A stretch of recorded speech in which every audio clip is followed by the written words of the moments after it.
If you've ever been on set, or you're trying to get on a set, you've probably heard the terms background actor and stand-in before. And a lot of people think they're the same thing, but they're not. And understanding the difference can actually change how fast you grow in this industry. Because I've actually done both.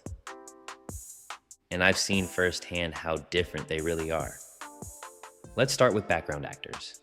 Background actors, also called extras, are the people you see in the scene.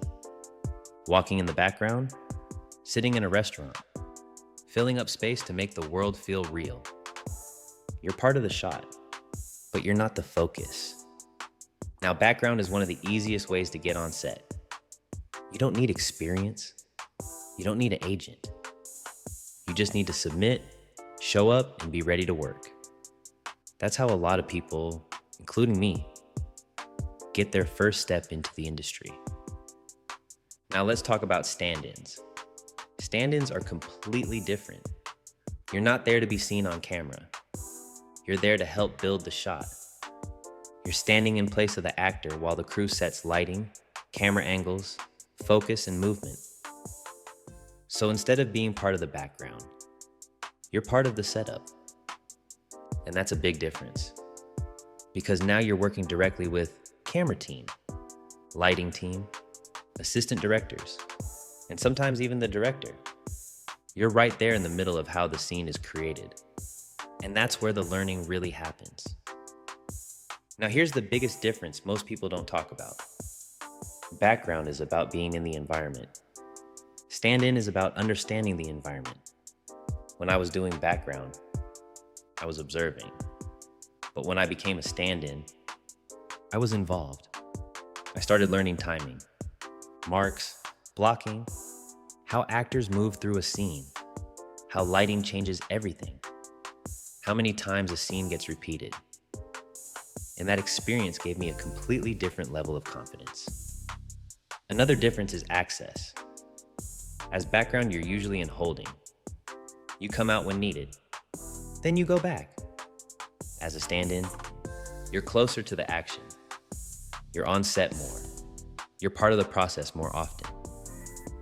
And because of that, people start recognizing you. They start trusting you. They start seeing how you move. And that can open doors. Now let's talk about pay and responsibility. Stand-ins usually have more responsibility than background. You need to be consistent. You need to hit marks. You need to understand direction. You need to be locked in. Because if you're off, it slows down the entire production. And time on set is money. So the expectations are higher. But the value you get from it is also higher. Now here's the real question. Which one should you start with? Start with background. That's your entry point. That's how you get on set.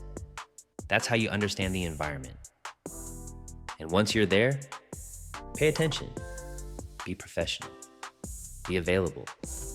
Because opportunities to move into stand-in positions often come from just being in the right place and being ready. That's literally what happened to me. I didn't plan it. I didn't force it. I showed up. I paid attention. And when the opportunity came, I was ready. So if you're trying to break into the industry, don't overlook background. And don't underestimate stand-in work. Both have value, but if you understand the difference, you can use them strategically to grow faster. If this helped you understand the game a little better, like the video and subscribe, because I'm breaking down everything I'm learning in real time. And we're building this actor mindset together.